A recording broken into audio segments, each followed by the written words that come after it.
Welcome to our explainer on literally the most terrifying moment in human history, the 1962 Cuban Missile Crisis.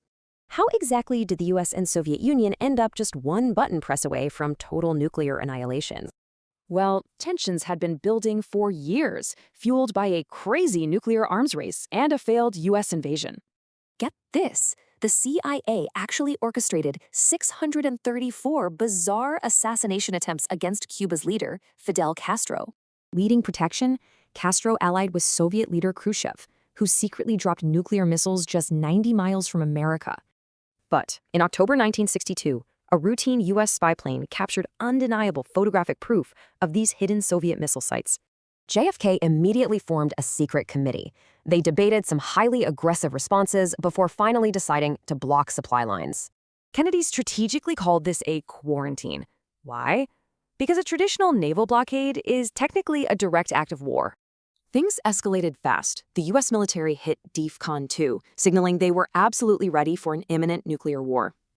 As days passed, those missiles became operational, and Castro actually urged Khrushchev to launch a preemptive nuclear strike. Khrushchev offered a diplomatic way out, but things on the ground were about to spiral completely out of control. Enter October 27th, historically known as Black Saturday. This was literally the most dangerous day in human existence.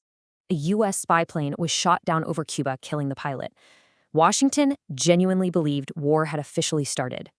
At the exact same time, the U.S. Navy began dropping signaling depth charges on a Soviet submarine. Cut off from Moscow, the Soviet captain assumed World War III had begun and prepped a nuclear torpedo. 2 officers approved the launch. Just one button press would have wiped America off the map completely. But Commander Vasily Arkhipov boldly refused to give his required authorization, single-handedly preventing a global nuclear catastrophe. Meanwhile, back in Washington, a highly secret meeting between the U.S. and the Soviets forged a path to peace. The crisis ultimately ended with a super delicate balance of public promises and highly classified secret agreements.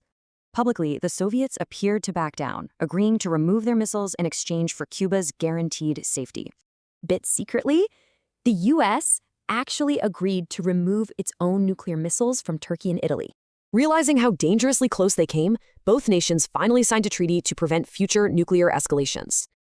Tragically, both leaders faced severe backlash for compromising, eventually losing their political power and even their lives.